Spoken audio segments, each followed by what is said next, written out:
So now we're talking about expanding the regression model, the CAPM regression model. And as we saw last week, if we not only use one explanatory variable, but several explanatory variables, we might get better predictions.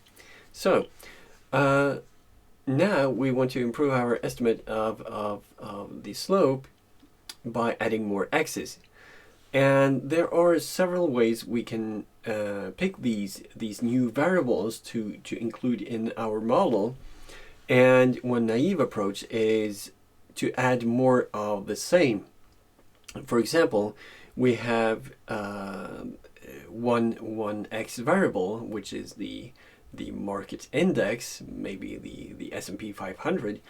And what if we add one extra market index, slightly different market index?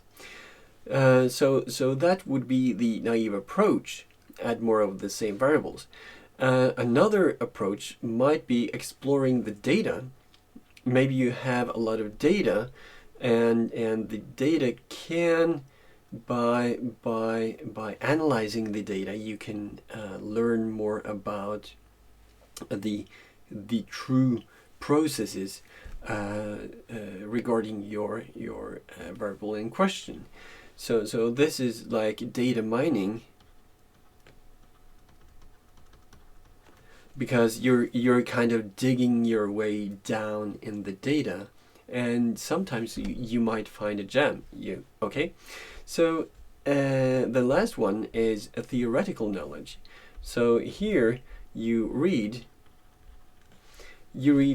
maybe articles, like research papers, and one really famous research paper regarding the CAPM is from a French paper, which is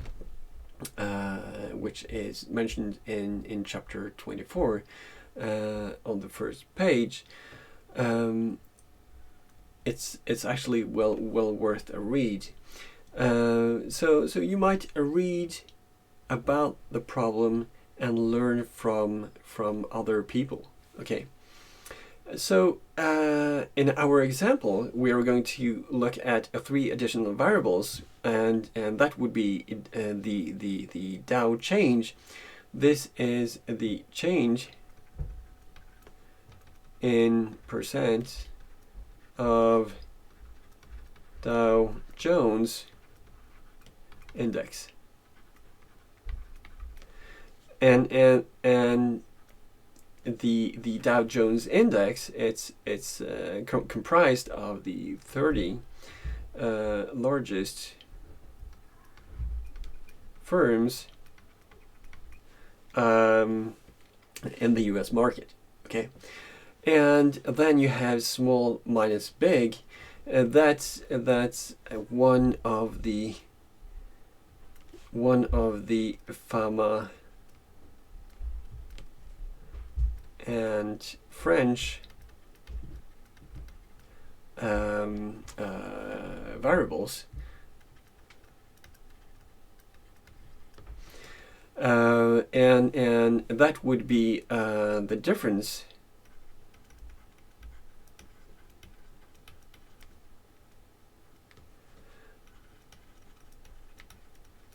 between a portfolio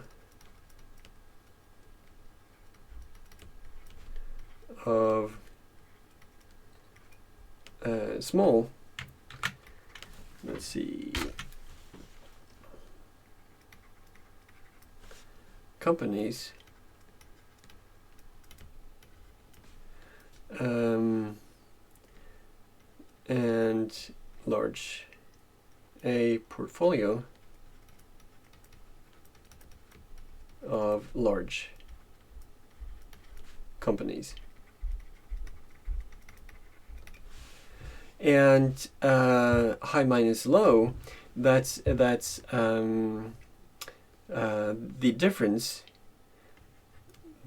difference between a portfolio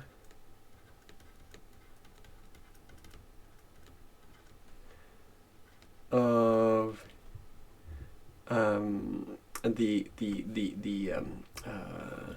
of portfolio of growth stocks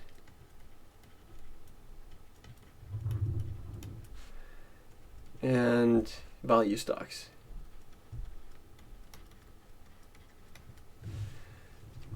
So, and that was the high minus low. That's the high ratio of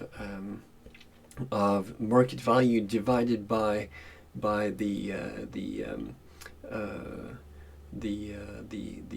book value of assets minus a portfolio of the of the companies which have a low value compared to their book value of assets. Okay, so that's the three extra variables. So now we have four let's see, there's yeah, so now we have 5 variables, 1 y variable and 3 x variables. So this is the y, this is x1, x2, x3 and x4, and we correlate that on themselves. And what we do in Stata is to just write correlate Sony change, that's the y, market change, the Dow. Actually, what I noticed was it should be Dow change. Okay, and the small minus big, and the high minus low. Okay, and what we notice is that the correlation between Sony change and market change is 0.56, which is the square root of the r squared from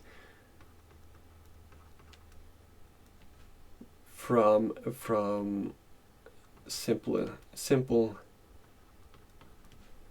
CAPM regression. Okay, so you can go from when you deal with simple regressions, you can go from the r squared to the correlation and backwards just by taking the square root or take the square of the number.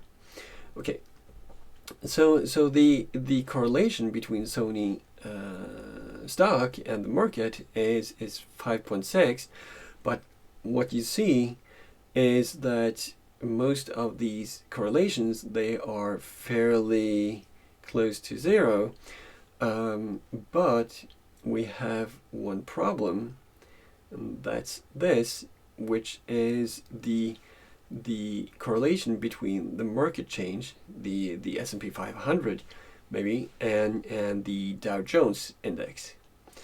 So and this would imply an r squared of around 0.8 square this 82 maybe.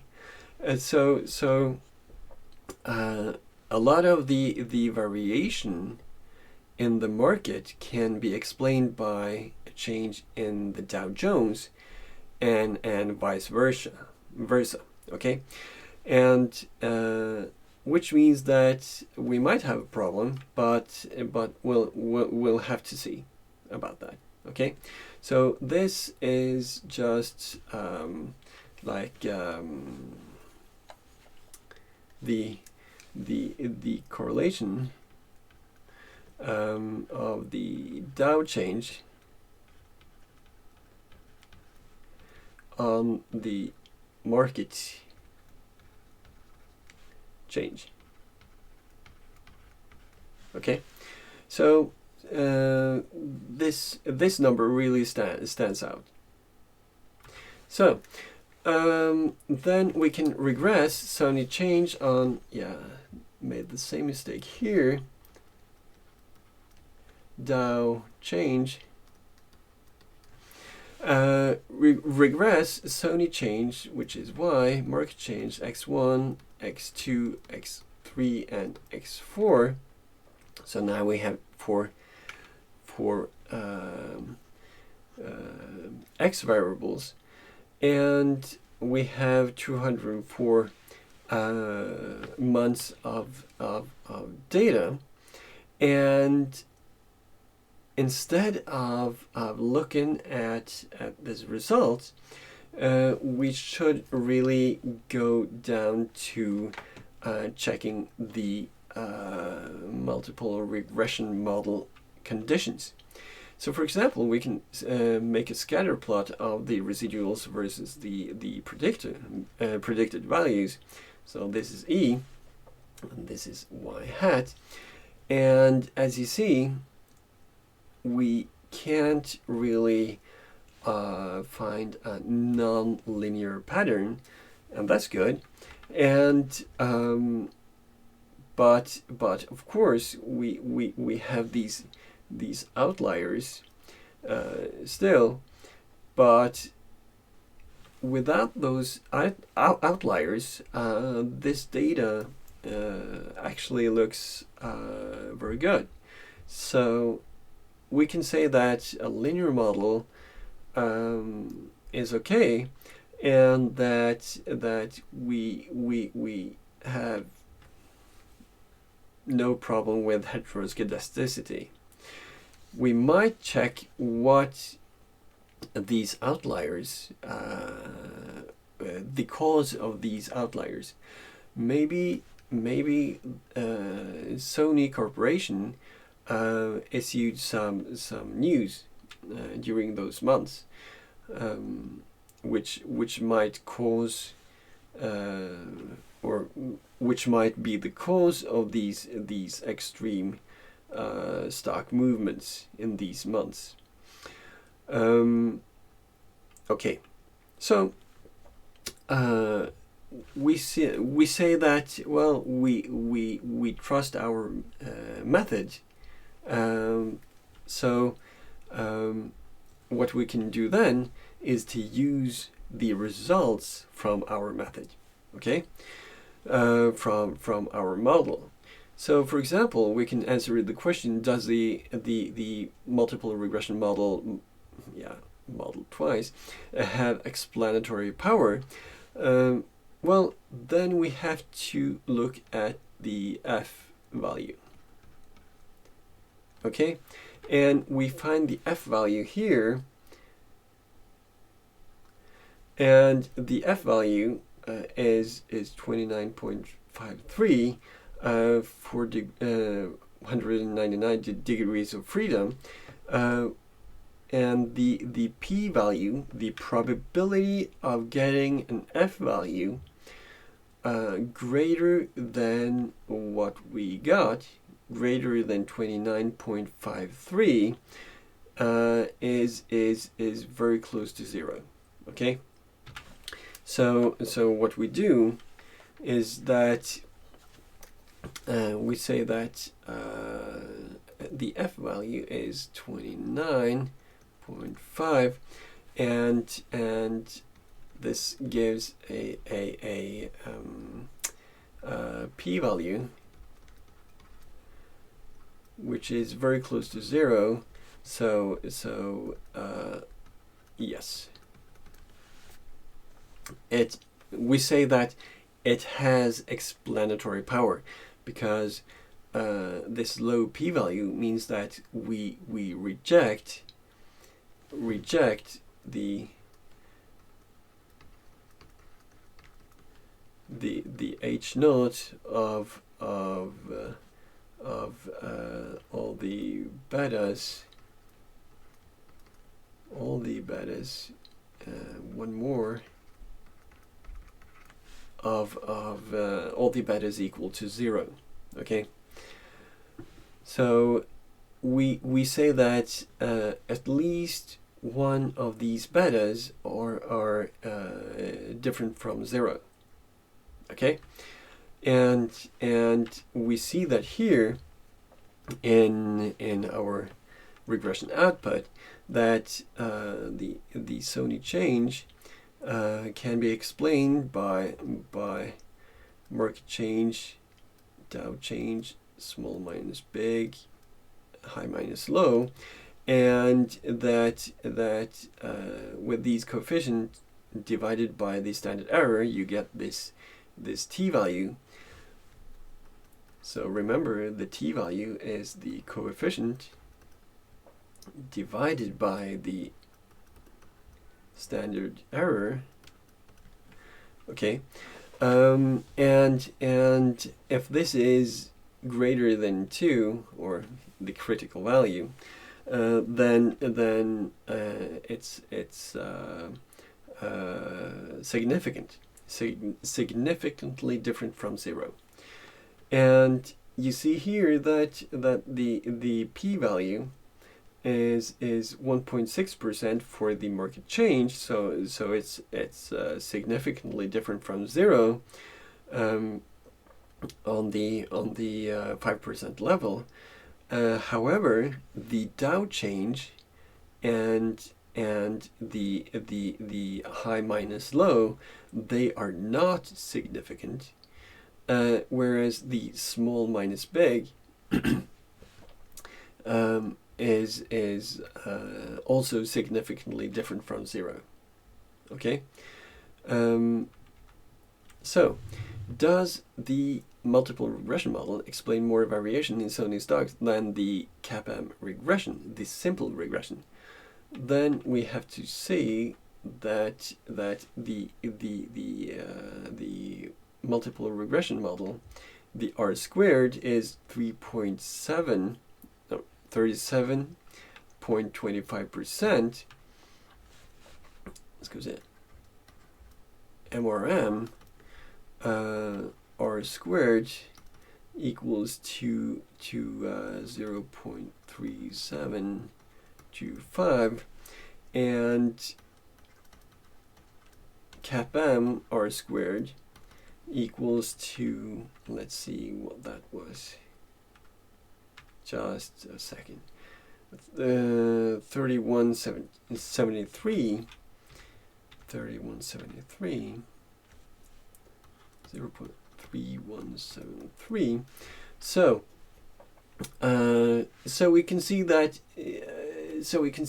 the R squared and even the adjusted R squared is higher for the multiple regression model.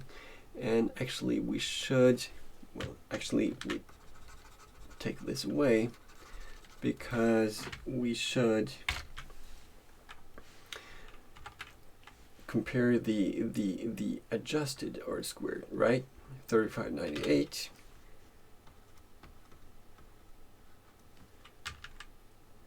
Because as you add variables, the R squared always rises, right? And you remember that from last week. Even though the variable you add is not relevant for the y variable, R squared is always rising, whereas R squared, adjusted R squared, is only rising if the variable actually contributes something to explaining the y. So 3140.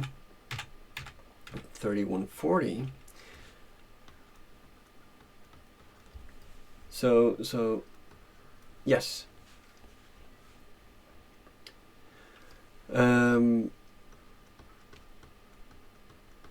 Because 0.35 is greater than 0.31. Okay, so we can say that the multiple regression model explain more variation in Sony Stock than the simple regression, which is the capital asset pricing model.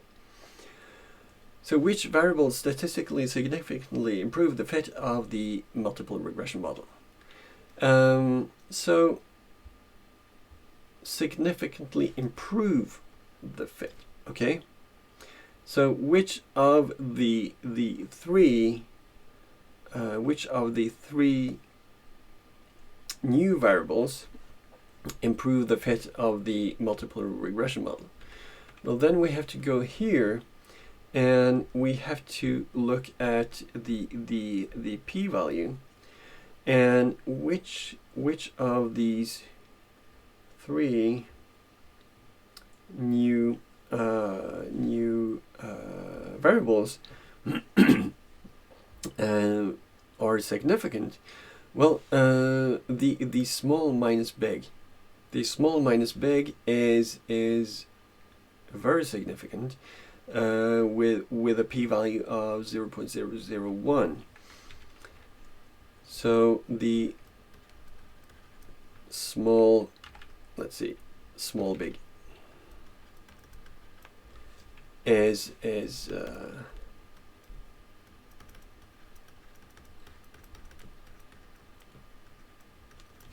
significant, a p-value of 0.001. Okay. And how did the standard error for the coefficient on market change? Okay. And why? Always state why. Always do that. Okay, so the new market change standard error is 0.398 standard error. Okay. Standard error new is 0.398, and the standard error for the market change in the CAPM model was 0.132. So 0.132 standard error of the simple regression model, and standard error in the multiple regression model. So you see that the standard error for the coefficient on market change, it actually increased.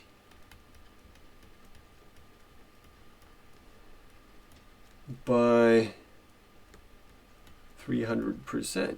Okay, so what does that tell us? It tells us that the regression algorithm, it's not quite certain as to what the true or the estimate of the slope should be, right? So it tells us that there might be collinearity.